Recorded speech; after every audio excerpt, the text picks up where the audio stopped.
Here I have a nice Ithaca Model 37 Featherlight made around 1953. It's in gorgeous condition. All original blue. I mean, look how beautiful this is for being a 1953 Ithaca Model 37. See the top, because they came out with that roughness on the top. And look at this, it's still there. Usually these guns, when they first were made, the Ithaca 37s were a hunting rifle, or a hunting shotgun, I'm sorry. And they were well used. They were put to use a million times over because people went out and hunt with them, and they were very, very reliable. And this is a Featherlight model, and it's also 16 gauge. So let me get the stamping focused in here for you. There you go. Featherlight 16 gauge. 2 3/4 inch chamber. Okay. So as you can see, the bluing is immaculate. I mean, look at this thing. I don't even think this thing was used any more than like probably 5 or 6 times, you know, if that. And I took it to a firearm shop, a gentleman that I know, and he looked at it and he says he truly doesn't think it was re-blued. He said he's pretty sure that it is an original bluing on the gun itself.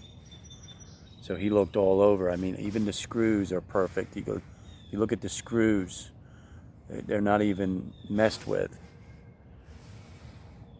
Now, the varnish, some of the varnish on the forearm is coming off, and that's pretty natural, you know, being over, you know, almost 60 years old or so. Actually, more than that. What are we at? 47, 40, 50, 67.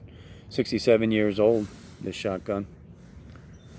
And then let's go to the stamping with the duck scene. And look at it. Look how beautiful the screws are here on the receiver. They're just gorgeous. And it even has a little color mark on the safety.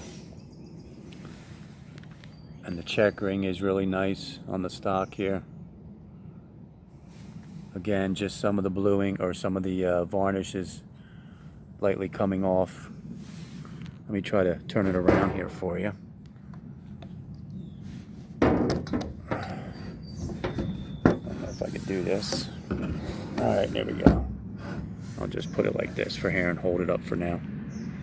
So here's this scene with the, I guess the Irish setter. As you can see, look how gorgeous this is. I mean, it's absolutely gorgeous. These don't come up that often in this condition, like I said, because of the how use they were back then. I mean, they just used these things. It's like using a hammer. As soon as they get a hammer, you know, you use it. I don't know what that is. Oh, that's the piece of the wood there. That's actually the grain of the wood, believe it or not. I mean, look at that. It's like that was the knot of the wood. It's not a crack or anything. That's the actual knot. See? And that might in the future have a problem because, you know, knots tend to break. They're not as strong as like back here, you know. Eventually that might chip out because being a knot. But I kind of like it. It gives a little character of that thing. But from a distance it looks like a crack, but it's not. Let me go up here again. You know, the Model 37s were, even still to this day, are sought after. Now, you could pick up a Model 37 Featherlight on Gunbroker or online auctions, and they run anywhere from $250 to $400. You know, 12 gauge usually is the common one, and they are really, really worn. I mean, all the bluing is pretty much off. There's some light rusting, maybe some pitting. But you're still paying minimum $250 plus for that particular shotgun, you know, if you're bidding on it. Because this is also called a slam fire, you know, for being in 1953.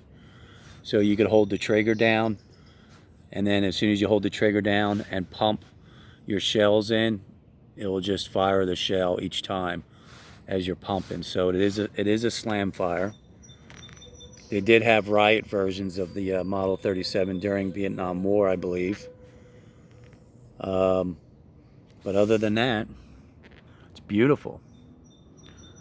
You know, it's just sort of like my Winchester Model 12. I have the gorgeous one of them, and same condition. But that one, I'm not sure if it was reblued or not, the Model 12 Winchester. I'm going to take it to my friend of mine at the gun shop and see if he could tell 100%. So there you go. Ithaca Model 37 Featherlight. And this is a 16 gauge, which is not as common as the 12. And you know me, if you watch my videos, I love 16 gauge shotguns. I just think the 16 gauge is just the elite of the shotgun shells. There's just something about a 16 gauge. I don't know what it is. Ever since I was young and I did some hunting at 16 and up, I always loved the 16 gauge. 20 gauge would probably be about right there with a 16 gauge, but I think the 16 gauge to me outbeats a 20. It's universal, 16 gauge. You could do a lot with it. Depends on the shells you get and the patterns you want to produce out of it and what you're doing with it. Whether you're hunting with it, small game, you know, pheasants, quail, woodcock, turkey. You know, there's a lot of different, unless you're going to skeet, you know, you want to do some clay pigeons. 16 gauge is just a really all-around functional shotgun shell. Not too many people are into 16 gauge, but I don't know why. I think one day that eventually you won't get 16 gauge shotgun shells, but they're still out there.